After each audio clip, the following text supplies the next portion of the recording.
A palavra de Deus será aberta e lida no Evangelho de Jesus Cristo, segundo a narrativa de Lucas, capítulo 4.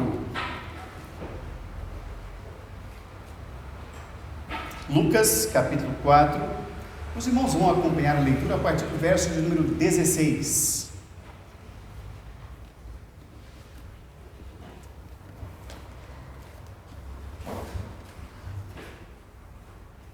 Evangelho de Jesus Cristo, segundo a narrativa de Lucas, capítulo de número 4, verso de número 16 em diante.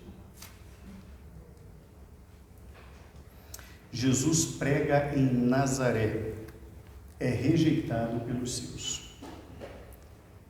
Assim nos diz a palavra do Senhor. Indo para Nazaré, onde fora criado, entrou num sábado na sinagoga, segundo o seu costume, e levantou-se para ler. Então lhe deram o livro do profeta Isaías e, abrindo o livro, achou o lugar onde estava escrito: O Espírito do Senhor está sobre mim, pelo que me ungiu para evangelizar os pobres. Enviou-me para proclamar libertação aos cativos e restauração da vista aos cegos, para pôr em liberdade os oprimidos e apregoar o ano aceitável do Senhor. Tendo fechado o livro, devolveu-o ao assistente e sentou-se. Todos na sinagoga tinham os olhos fitos nele. Então passou Jesus a dizer-lhes: Hoje se cumpriu a escritura que acabais de ouvir.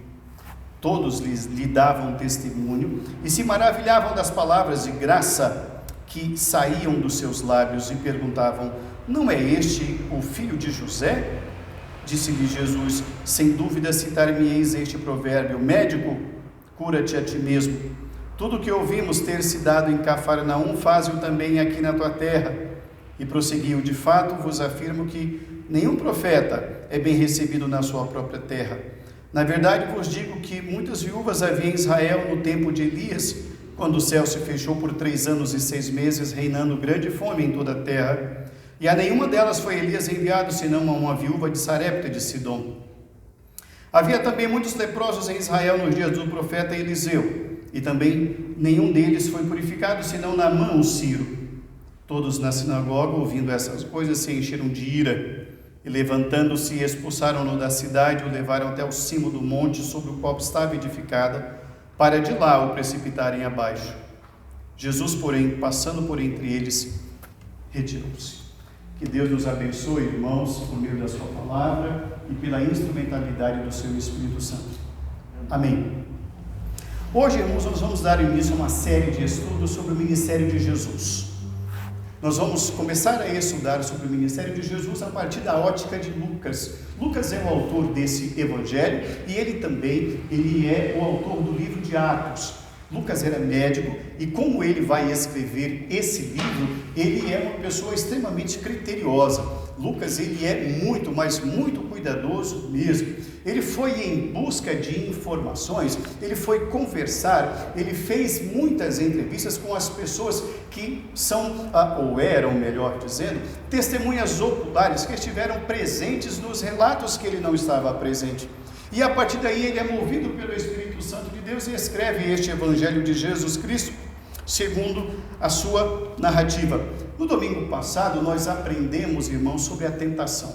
Vimos que o Senhor Jesus Cristo, logo após ter sido batizado, ele foi levado pelo Espírito ao deserto. Vimos isso no domingo passado. E hoje tem início o seu ministério. Jesus Cristo, ele nasce na cidade de Belém.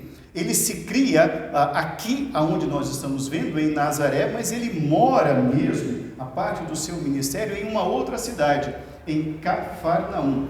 Entretanto, é em Nazaré, nessa cidade aqui, nessa sinagoga, onde ele passa a maior parte da sua vida. Assim que ele nasce, como os irmãos muito bem se recordam, ele nasce em Belém e ele tem que fugir para o Egito, por conta da matança que está ocorrendo ali em Jerusalém. Então ele sai para o Egito e depois nós vamos ver apenas a narrativa de Jesus Cristo já adolescente no templo. Então não se sabe muito bem ao certo quanto tempo ele passa no Egito, mas o fato é que a maior parte da sua vida ocorre na cidade de Nazaré, que não é uma grande cidade, uma cidade pequena, e era uma cidade que ficava mais ao norte de Israel e que não tinha muito boa fama. Era uma cidade muito pacata, em que não havia grandes coisas, uma cidade quase que não é citada nem no Velho nem no Novo Testamento.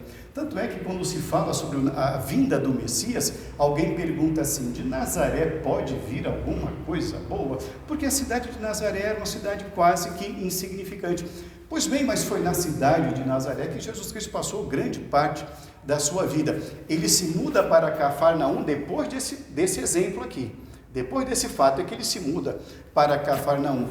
Ele fica na cidade de Cafarnaum 3 anos. É o seu quartel-general. É lá que se dá a boa parte, digamos assim, de muitas coisas que ocorreram no ministério de Jesus. Ele usa a cidade de Cafarnaum como seu quartel-general, vamos colocar essa expressão, porque fica à beira do mar da Galileia. De lá, rapidamente, ele se desloca para outros lugares. Era uma cidade estratégica. Pois bem, é aqui que dá esse início o ministério de Jesus, e que nós queremos conhecer um pouco mais sobre o ministério do Senhor Jesus Cristo. Bom, o texto que nós acabamos de perceber, irmãos, e nós vamos basear a mensagem nesse texto, nos fala que Jesus está em Nazaré, ele está na sinagoga, ele se apresenta para ler o texto. Eu acho interessante porque essa narrativa aqui nos fala da liturgia na sinagoga.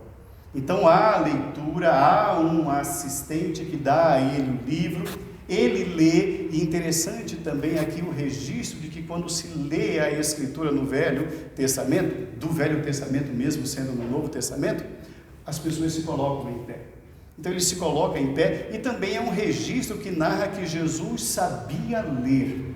Pode parecer algo simples, mas ele sabia ler e escrever. Ele lê aqui, e lá em João 4, ele está escrevendo na areia, no caso daquela mulher flagrada em adultério. Jesus Cristo era uma pessoa culta, ele lê. E ele lê exatamente um texto do profeta Isaías. E esse trecho do profeta Isaías, que é o capítulo 61, fala sobre ele. É uma profecia sobre o Senhor Jesus, é uma profecia sobre o Messias. E quando ele acaba de ler, ele devolve o livro para o assistente, ele senta. Então todo mundo percebe: puxa, ele é filho do carpinteiro, então como que ele sabe ler? Porque as pessoas simples não tinham acesso à leitura. Então as pessoas ficam admiradas de tudo aquilo que Jesus Cristo ali está, o que eles estão presenciando da parte do Senhor Jesus Cristo. E aí vem a grande declaração: hoje se cumpre essa profecia, esse texto fala de mim. E aí ele fala um pouco mais, ele não apenas anuncia que ele é o Messias, ele fala não apenas que a profecia está se cumprindo ali, que ele é o cumprimento da profecia, mas ele vai além. Ele fala que algo vai ocorrer no futuro, que as pessoas vão falar sobre ele. É interessante quando ele fala assim: sem dúvida citar-me-eis esse provérbio, médico, cura-te a ti mesmo, salva-te a ti mesmo. Foi uma frase dita por ocasião da crucificação. Ainda faltavam 3 anos para a crucificação. Mas ele está falando de algo que o povo não gosta. E o povo, por não gostar daquilo que aquele povo está ouvindo, eles então pegam o Senhor Jesus Cristo e levam para a parte mais alta da cidade. E o objetivo desse povo é aniquilar a vida de Jesus ali, no início do seu ministério. Eles acham aquilo tudo uma afronta. Mas o texto, no verso de número 30, nos diz que Jesus Cristo conseguiu passar no meio do povo e o seu ministério prosseguiu adiante. Na noite de hoje nós queremos falar, irmãos, sobre 3 aspectos do ministério do Senhor Jesus Cristo. A primeira lição que nós queremos aprender nessa primeira parte sobre o ministério de Jesus Cristo é que o ministério de Jesus Cristo tem a sua iniciação, tem a sua anunciação na sinagoga, no templo do Senhor. O ministério tem início na sinagoga, no templo do Senhor. Verso de número 16. Volte o seu olhar para o verso 16. Indo para Nazaré, onde fora criado, entrou num sábado na sinagoga, segundo o seu costume, e levantou-se para ler.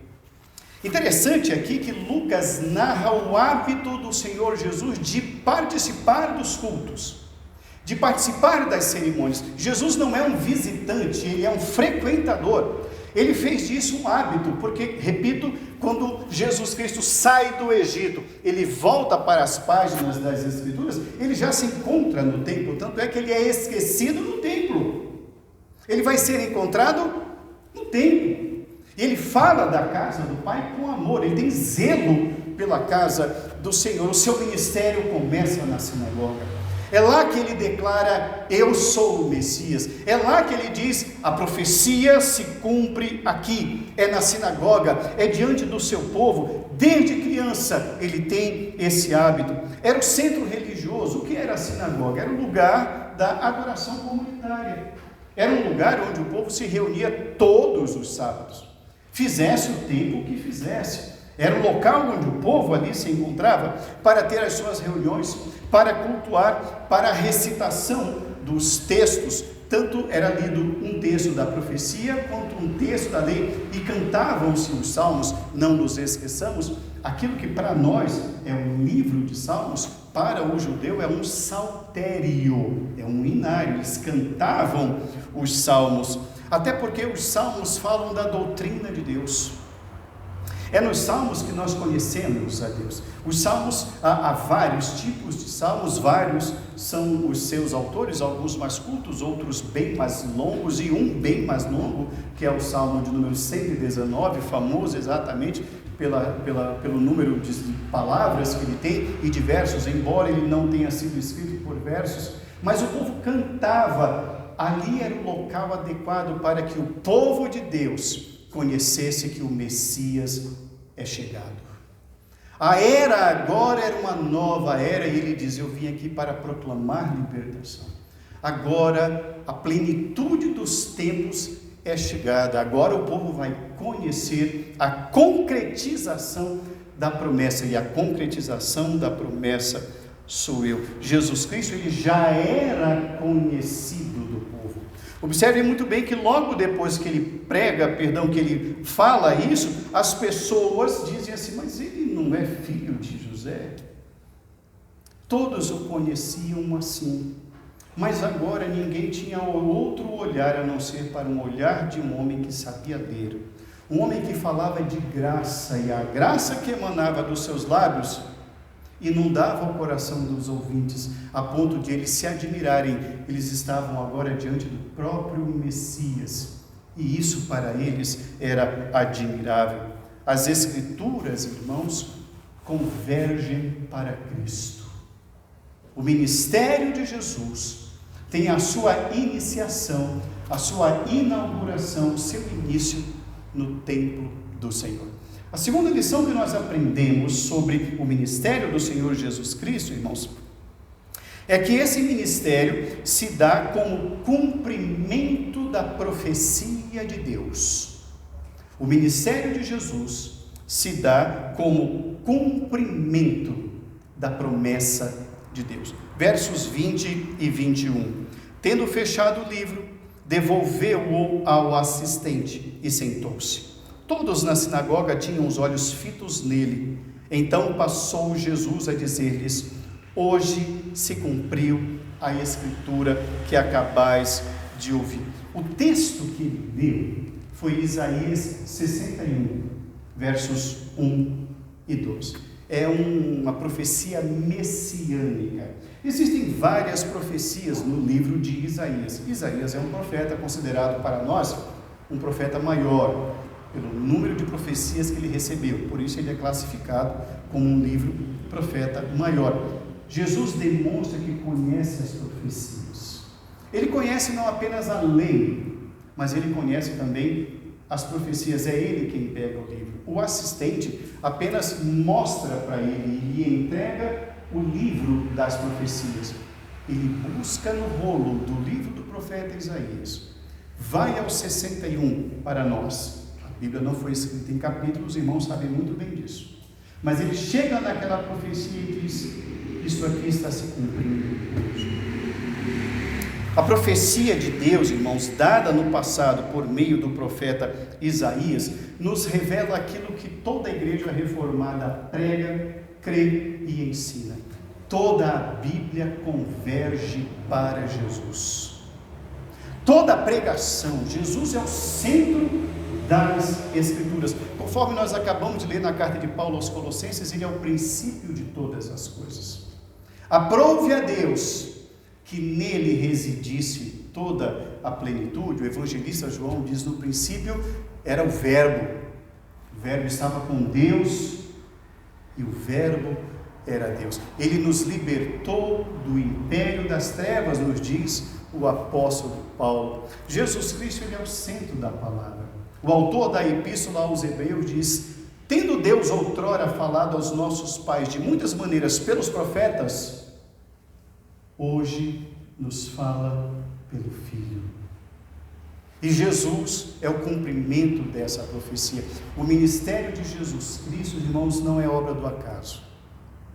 A presença de Jesus Cristo, o nascimento de Jesus, a encarnação do Verbo é um cumprimento da profecia de Deus.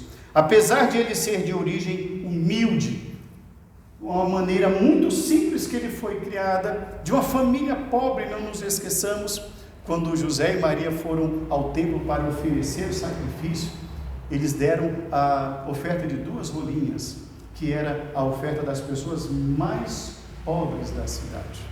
Um homem simples, mas sabia ler e escrever. Um homem simples, mas entretanto ali estava o cumprimento da profecia de Deus. A pregação do Senhor é uma pregação diferente de tudo aquilo que aqueles homens estavam habituados a ouvir. Verso de número 22.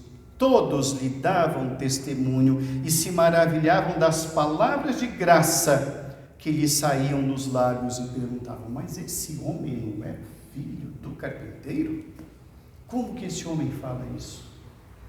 Como bem sabemos, irmãos, aqui não está tudo o que Jesus Cristo falou naquele dia. Aqui o que Lucas está colocando é uma forma muito sucinta para dizer: eu sou o cumprimento da profecia. Mas Jesus pregou naquele dia. Ele falou tanto da graça que era tudo aquilo que aquele povo estava esperando há séculos.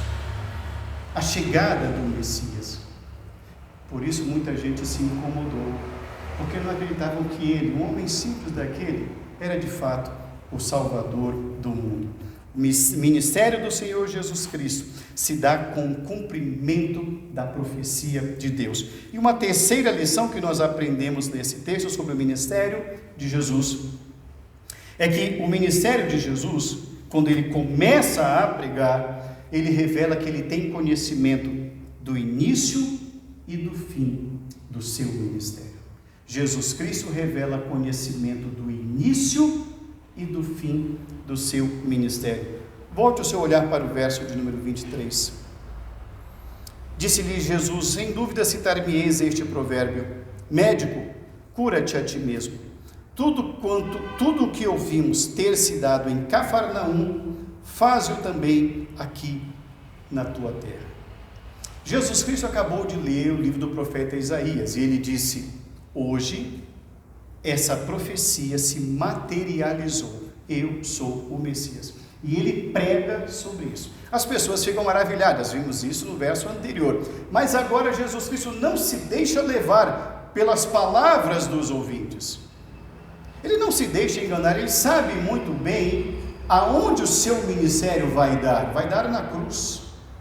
E ele diz: eu não tenho dúvida nenhuma de que um dia vocês vão me dizer um provérbio: médico, cura-te a ti mesmo.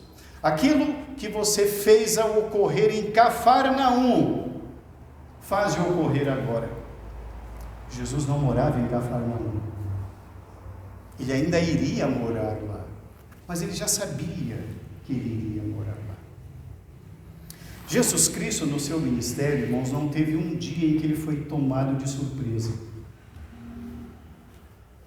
Quando ele se encarnou, e aliás não nos esqueçamos disso, lá na glória eterna, Jesus se ofereceu como oferta para a cruz. Ele se ofereceu e o Pai aceitou essa oferta. Ele voluntariamente se ofereceu. Ele sabia o que lhe aguardava aqui. Ele sabia da cruz. Ele sabia das mentiras, ele sabia do sofrimento, ele sabia sim dos cravos nas suas mãos. Ele sabia que seria traído, cuspido. Ele sabia que ele seria traído. O Senhor revela no seu ministério, irmãos, que ele sabia de todas as coisas e estava preparado para isto. Por isso que a palavra de Deus sobre o seu testemunho diz assim: foi obediente até a morte e morte de cruz. Ele nunca deixou de anunciar o seu fim. Já no Getsemane, na noite da agonia, já não havendo mais o que fazer, buscando apoio humano e sendo abandonado pelos seus, ele disse: Pedro, nem uma hora vocês puderam ficar vigiando comigo. Levantemo-nos, vamos embora daqui, já não há mais nada para fazer. Eis que o traidor se aproxima. Ele já sabia que estava chegando a sua hora. E depois, na longa conversa narrada por João, no Evangelho de João, no seu capítulo número 12, e vai até o capítulo 16, a sua narrativa, ele diz: Pai, é chegada a hora. Ele sabia. Irmão, Jesus Cristo nunca foi tomado de surpresa num dia sequer, num momento sequer, por quem quer que seja. Antes da ceia, o que ele disse para todos: um de vós me trairá. Quem é, Senhor? Por acaso sou eu? É aquele que põe comigo a mão no prato. Quando disse a Judas, o que tens para fazer, faze-o depressa. Jesus Cristo teve 12 discípulos, e um deles ainda era Judas. O ministério do Senhor Jesus Cristo revelou o conhecimento do início, do meio e do fim. Era um sinal de que ninguém entendeu aquele momento. Tanto ninguém entendeu o que ele estava falando, que eles se sentiram atingidos. E por não gostarem do fato de Jesus Cristo saber o que eles iriam fazer, fato esse que Jesus Cristo revela conhecimento do coração do homem. E quando o coração deles é desnudado diante de todos, eles são tomados de ódio e querem dar fim ao nascimento do ministério do Senhor Jesus. Eles tiram Jesus do templo, como que dizendo: o seu lugar não é aqui. Irmãos, o lugar de Jesus é no templo, porque Ele é a palavra de Deus, porque Ele é a verdade de Deus, e não há outro lugar onde essa palavra possa ser pregada, senão dentro de um templo, e a partir desse templo. Tirar Jesus do templo é dizer: aqui o Senhor não tem vez, aqui a verdade não tem vez, aqui esse lugar é nosso, nós o dominamos. O lugar de Jesus é no templo. Era um sinal de que ninguém estava entendendo, e um sinal de que ele sabia que ele seria rejeitado pelos seus. Por isso ele diz: nenhum profeta, é bem recebido dentro da sua casa. Jesus Cristo é a verdade de Deus andando no meio do seu povo. Jesus Cristo é a encarnação do Verbo. Ele é a luz do mundo. Ele é o pão da vida. Ele é a água que tira a sede. É Ele quem alimenta a igreja. É Ele quem salva o seu povo. O ministério do Senhor Jesus Cristo é o cumprimento da profecia. Ele é sim, e dá o início na igreja, sim, porque é a partir da igreja que a palavra do Senhor Deus é pregada. E não nos esqueçamos, igreja não é um lugar, isso aqui chama-se templo, igreja somos nós.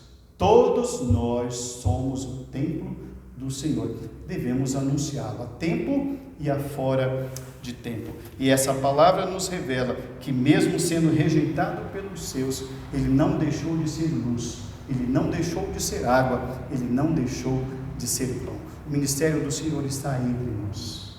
O ministério do Senhor Jesus Cristo, a igreja o possui, e a igreja deve proclamar.